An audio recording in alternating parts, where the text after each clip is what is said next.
Muy bien, vamos a dar paso a la primera sesión de la Agenda, Protección y Seguridad Social Integral, en donde conversaremos sobre el devenir del sistema de seguridad social nacional, los nuevos desafíos en un contexto poblacional cambiante y las posibilidades de interacción y articulación que nos llevan a impulsar esquemas eficientes de garantía de una vida digna para todos los colombianos. Quiero invitar al doctor Rafael de la Cruz, gerente general del Departamento de Países del Grupo Andino y representante del Banco Interamericano de Desarrollo, BID, en Colombia. El doctor de la Cruz se incorporó al BID en el 2001 como economista senior y desde 2012 ha sido su representante en Colombia. Fue nombrado miembro de la Red Internacional de Expertos del Foro Económico Mundial WEF. Fue economista senior del Banco Mundial, director del Centro de Políticas Públicas del Instituto de Estudios Avanzados de Administración IESA en Venezuela. Director del programa de doctorado en Estudios de Desarrollo y profesor de Economía Política y Política Fiscal subnacional en el Centro de Estudios para el Desarrollo CENDES. De nacionalidad venezolana y española, recibió una licenciatura, una maestría y un doctorado en Economía con los máximos honores de la Universidad de París, Francia. Bienvenido. Adelante.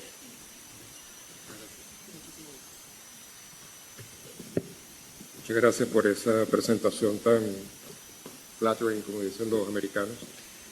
Muchísimas gracias a Socaja por esta invitación. Mis saludos cariñosos a la doctora Alicia Arango, ministra del Trabajo.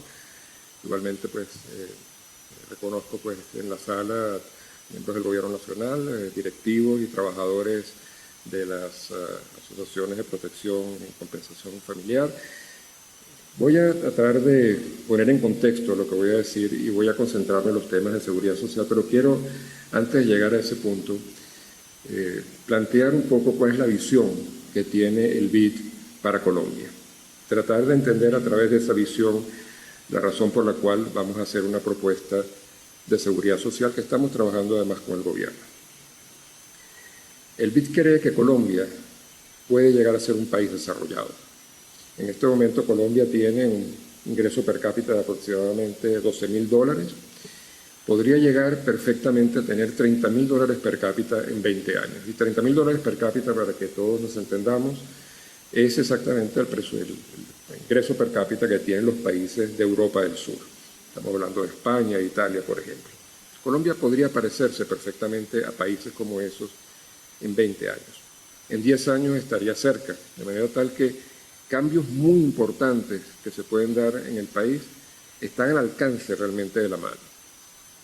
Hay muchas maneras de hacer esto, por supuesto, pero nosotros queremos concentrar en un elemento central, el impulso al crecimiento que puede tener el país. Y ese impulso lo puede dar la inversión pública masiva.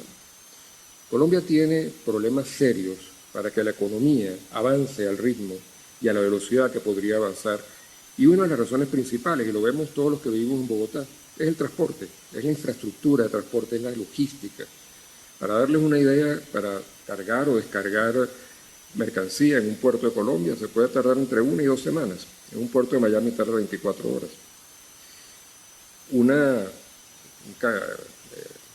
viaje entre Bogotá y Medellín en auto, pues se puede tirar entre 8 y 12 horas, dependiendo cómo le vaya uno de bien.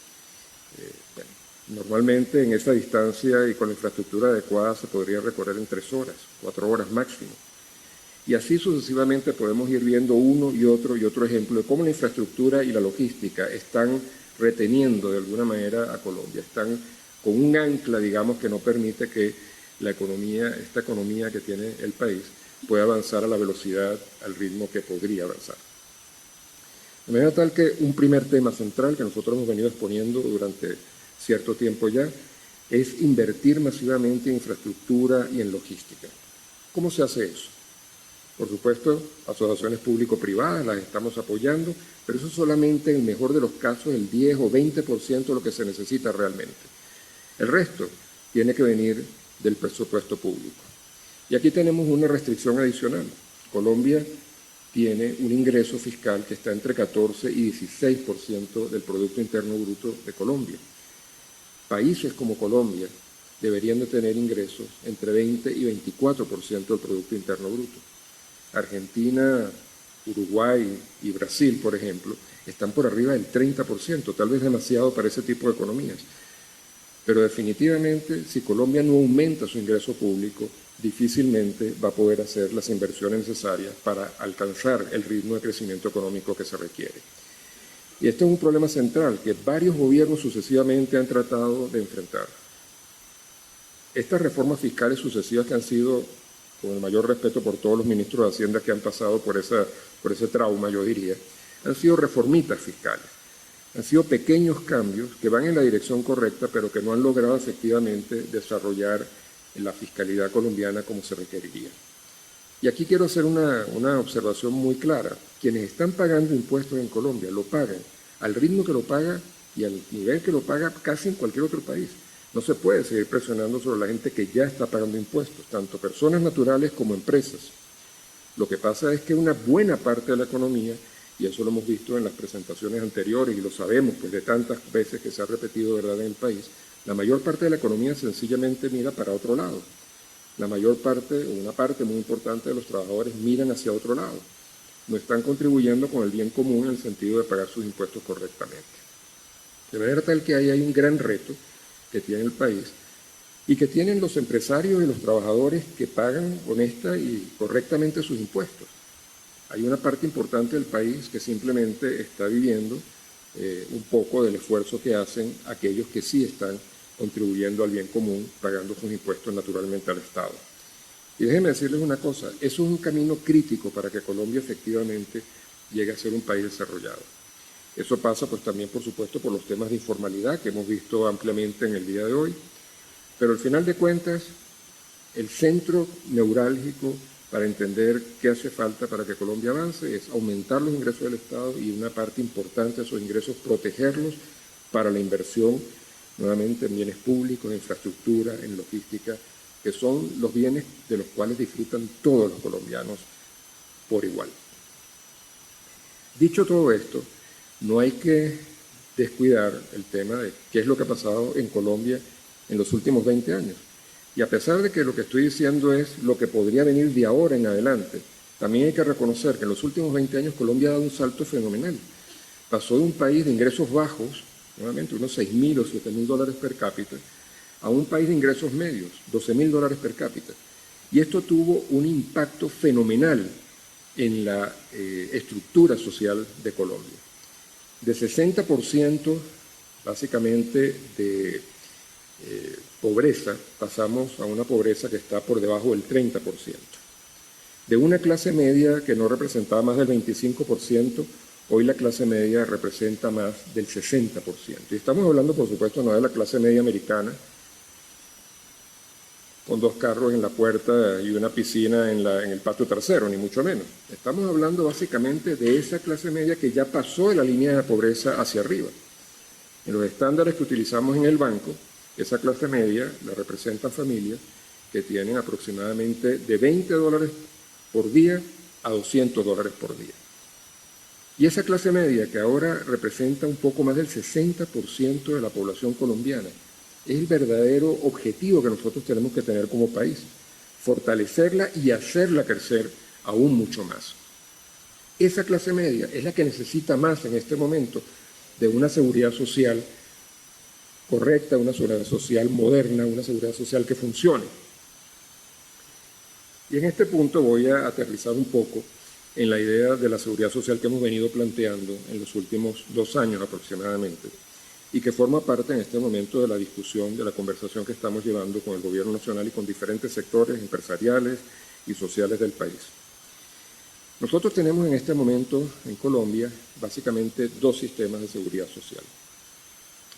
El sistema público, por un lado, que como lo decía la ministra Arango, tiene una cobertura muy pequeña, ¿verdad? Y el sistema privado, que igualmente cubre a muy poca gente.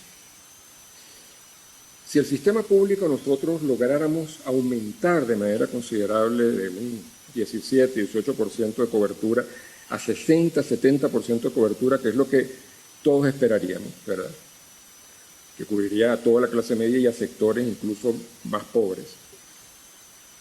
ese sistema sería fiscalmente hablando inviable. No hay manera de que el país pague un sistema de seguridad social como el que tenemos ahora en el sector público que cubra el 60 o el 70% de la población. En este momento, incluso con una población tan pequeña como la que está cubierta, el sistema de seguridad social es viable hasta el año 2050. Suena como muy largo, son 30 años nada más. Y cubriendo una pequeña parte de la población. Es decir, que aún en las condiciones actuales, donde el sistema de seguridad social es muy débil y con una cobertura muy baja, tiene un problema de sostenibilidad fiscal y financiera de relativamente corto plazo. Depende de la edad que tengamos, pues largo o corto. De modo tal que estamos ante un problema serio que en este momento no se refleja claramente, pero que va inevitablemente a suceder. Y del lado del sistema privado de seguridad social, hay un problema que es la credibilidad. Es la credibilidad. Yo cotizo todos los meses y durante toda una vida, y al final de esa cotización, al final de mi vida de trabajo, yo no sé exactamente cuál va a ser la pensión que me va a tocar, porque los sistemas privados de seguridad social fluctúan, ¿verdad?, en el tiempo dependiendo de cuál es la rentabilidad de las inversiones que tiene ese sistema. Es lo normal.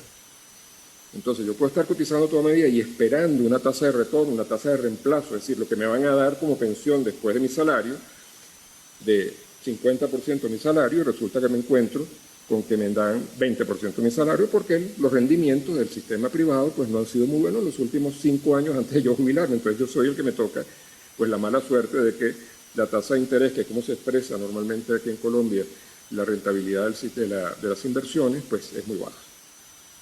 De modo tal que tenemos dos problemas. Tenemos un primer problema con el sistema público, que cubre a muy poca gente y que fiscalmente hablando es insostenible en el mediano plazo, y si aumentáramos efectivamente, como todos los quisiéramos, nuevamente la cantidad de personas que está cubierta, nos encontraríamos con problemas muy serios de viabilidad financiera y fiscal. Y tenemos el sistema privado que a muy poca gente se le ocurre meterse porque la verdad no sé nunca cuánto va a ser mi tasa de retorno. Nosotros lo que estamos planteando es algo como lo siguiente, que trata de resolver y de maximizar las ventajas que tienen los dos sistemas.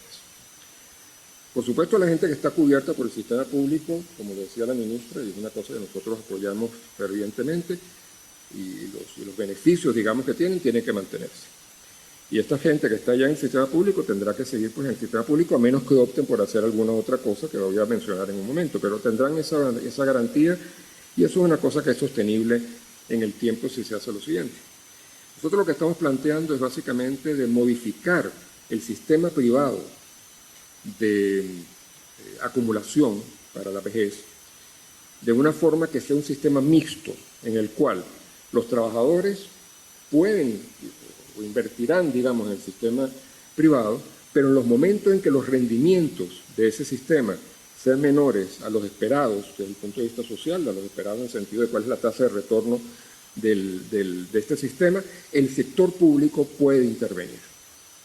Y puede intervenir a partir de un fondo de compensación o un fondo de solidaridad, como le queramos llamar, que está formado básicamente por los ingresos del sector público y por cotizaciones. Eso es lo que nosotros tenemos en el BID, déjenme decirles. Es decir, yo no estoy inventando nada nuevo. Nosotros estamos planteando a Colombia exactamente el mismo sistema que nosotros tenemos en el BID, y le digo una cosa, las pensiones del BID son buenas y tienen una tasa de retorno predecible. ¿Qué es lo que hacemos? Nosotros contribuimos, el banco contribuye, y cuando las inversiones de ese fondo están por debajo de un nivel aceptable de rentabilidad, el banco pone una parte de esa caída, digamos, de la rentabilidad. Cuando están por arriba, el banco no pone nada, no hace nada. Somos los cotizadores, los empleados del banco, los que cotizamos a ese sistema de manera tal que el banco se queda esperando a ver qué es lo que pasa más adelante con la rentabilidad de nuestras inversiones.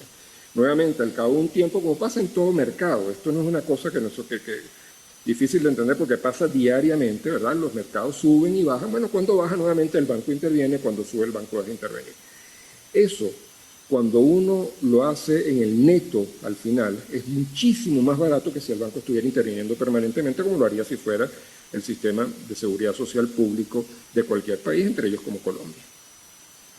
De manera tal que si nosotros logramos un mecanismo mixto en el cual los trabajadores contribuyen efectivamente a un sistema privado, pero al mismo tiempo tienen al Estado detrás para permitir, para suavizar esas curvas, digamos, de rentabilidad, en esa misma medida el sistema se hace extremadamente atractivo, el sistema privado de acumulación. Por una razón muy simple, porque yo sé cuánto voy a recibir después de una vida de trabajo. Tengo mucha menos incertidumbre sobre lo que voy a recibir. Hoy la incertidumbre es total. Yo tengo muchos amigos, amigas colombianos, que en su momento, cuando había que decidir si se iban para el privado o para el público, entonces por supuesto siempre habían los grandes abogados de uno y de otro, y alguno dijo, alguna amiga muy en particular, dijo, no, yo me voy al privado, por supuesto, es evidente que tengo que irme al privado. Después se arrepintió amargamente de haber sido al privado y se pasó para el público, también había una oportunidad de hacer algo así, en fin, total que se terminó pasando para el público.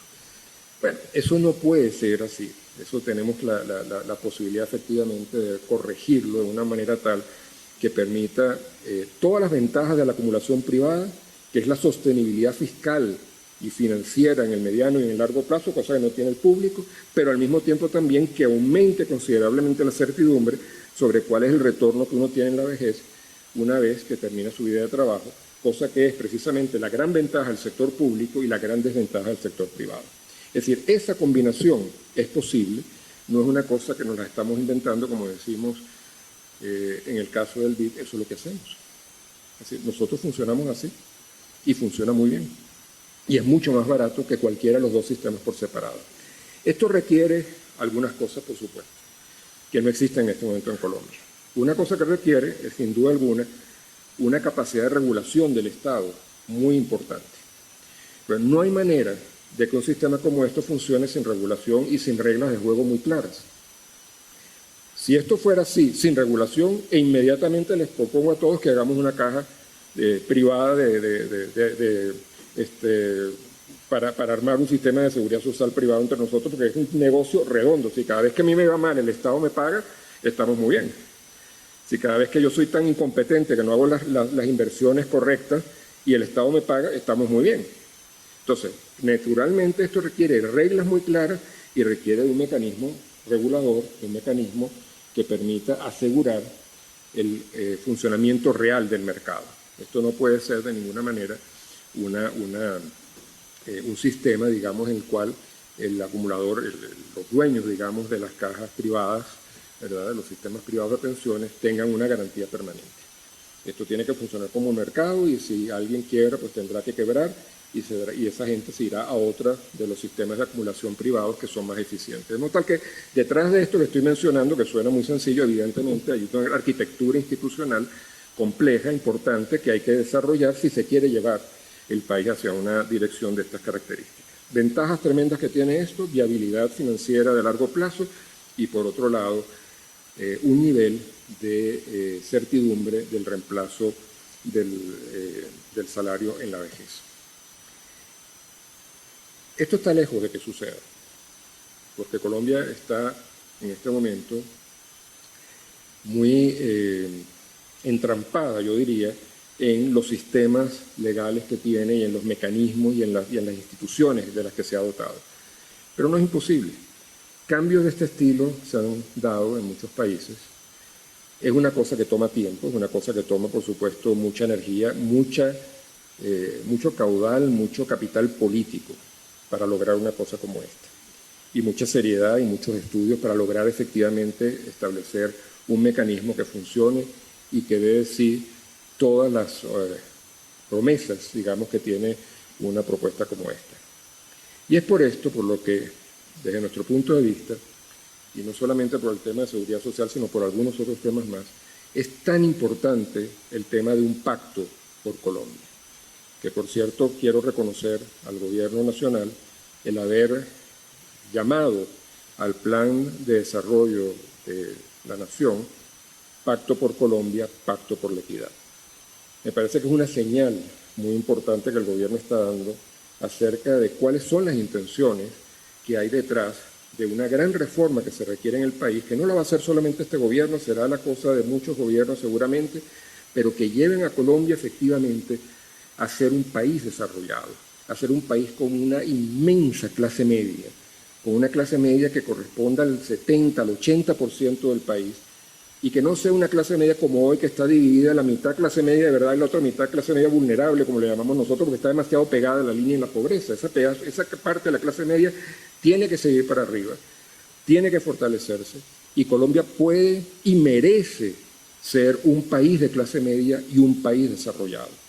Para eso, realmente, hace falta que los colombianos se tracen objetivos comunes. No hace falta ponerse de acuerdo en todo, eso es imposible. Uno no está de acuerdo ni con el hermano de uno, ni con la familia de uno. ¿Cómo se va a poner de acuerdo un país que tiene tantos intereses distintos, tantas opiniones distintas y que son totalmente legítimas?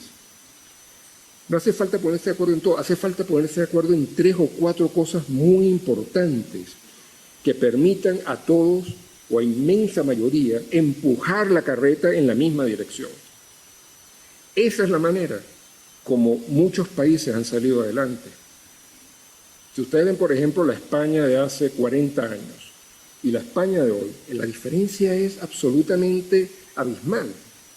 España hace 40 años, entre bromas los europeos, decía que era parte de África, con todo el respeto para África, por cierto. Es decir, los Pirineos eran el límite entre África y Europa. Hoy España es un país desarrollado. Hoy España es un país con todos los servicios públicos, toda la infraestructura, la educación, la salud, la seguridad que caracterizan a los países desarrollados, con los ingresos per cápita que caracterizan a los países desarrollados, con la clase media, el tamaño inmenso de la clase media que caracteriza a los países desarrollados.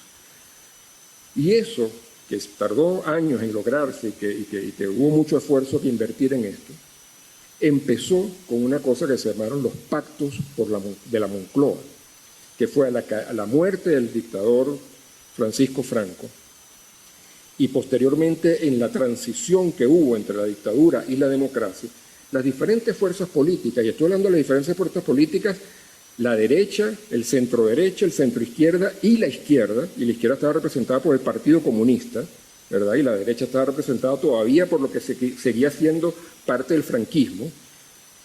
Esas 4 grandes posiciones políticas, que son las que caracterizan a cualquier país, se sentaron y se pusieron de acuerdo en 3 o 4 cosas. Estaban en desacuerdo en muchas, pero se pusieron de acuerdo en 3 o 4 cosas. Y esas 3 o 4 cosas por las que se pusieron de acuerdo, y una de ellas era entrar en la Unión Europea, entrar en la OTAN, estabilizar la economía y ponerla a crecer. Eso fue lo que se pusieron de acuerdo. Eso generó, a lo largo de las décadas, un país como el que es hoy. A mí me encantaría salir, ¿verdad?, de ese hermoso aeropuerto del Dorado, que por cierto el BID contribuyó en su financiación en su momento. Ver para un lado y para el otro y decir, oye, pero esto parece Madrid. Por la educación, por la salud, por la seguridad, por la infraestructura, por la logística,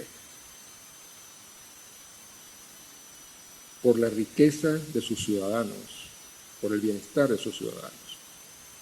Y eso es posible, eso es posible. Y yo les pido a todos que piensen por un momento conmigo, que se imaginen conmigo esa Colombia, que se imaginen conmigo esa Colombia de 70-80% de clase media, que se imaginen conmigo esa Colombia donde, a pesar de las diferencias políticas, las hay y las seguirá viendo y es natural y es aceptable y tiene que ser así, la mayoría de sus ciudadanos empujan la carreta hacia un mismo lado, que es hacia donde la inmensa mayoría de los colombianos requiere que se empujen para tener el nivel de calidad de vida que se merece este país. Muchísimas gracias a todos por la invitación.